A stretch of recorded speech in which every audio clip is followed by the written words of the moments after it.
Viruses. Where did they come from? There are many theories. Some claim they appeared in the prebiotic soup environment, which gave birth to life on Earth. Others prefer they arose from fragments of genetic material that was released from various cells.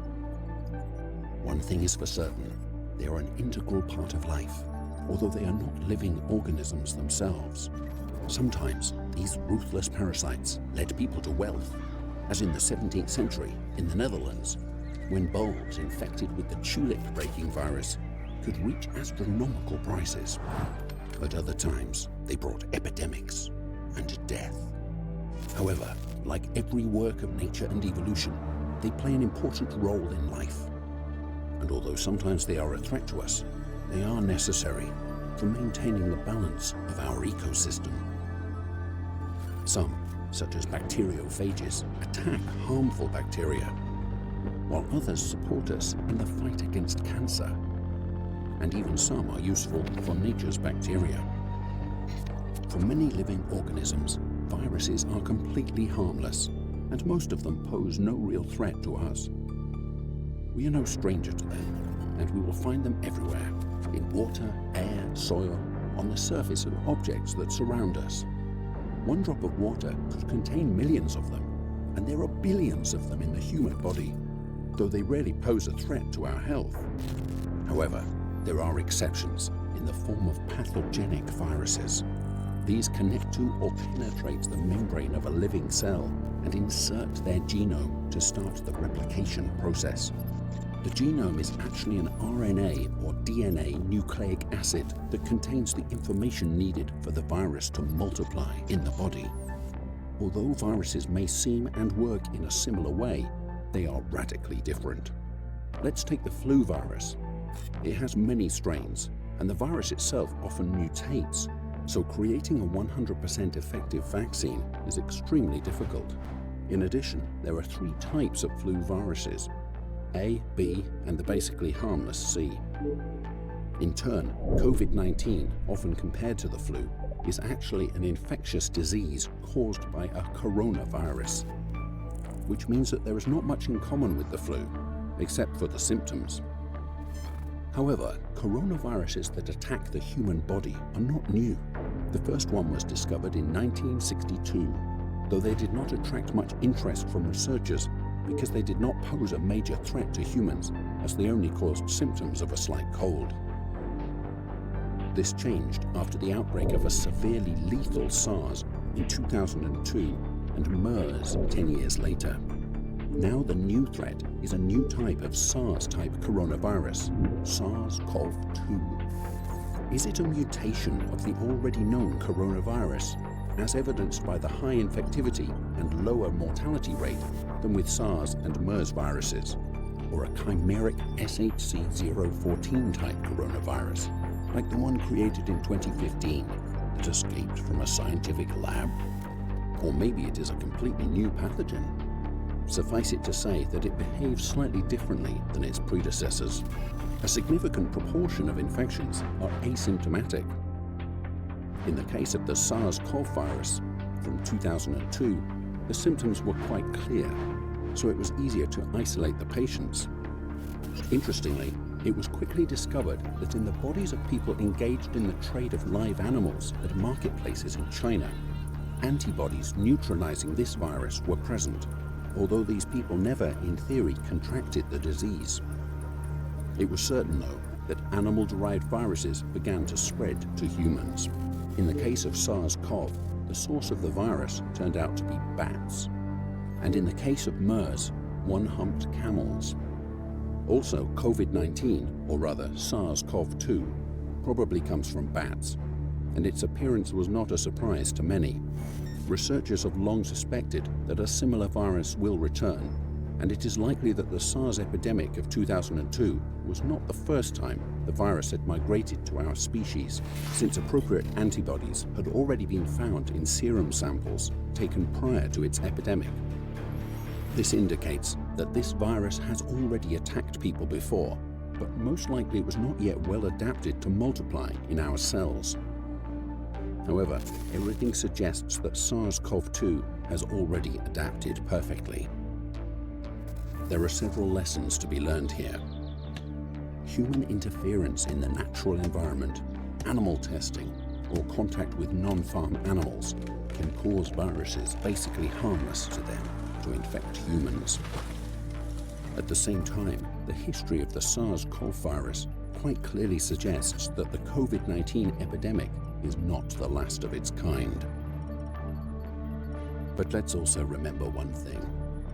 With each mutation, the virus usually becomes more infectious, but also less dangerous to our health. After all, no parasite wants to kill its host. Meanwhile, the new epidemic is just beginning.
Mm-hmm.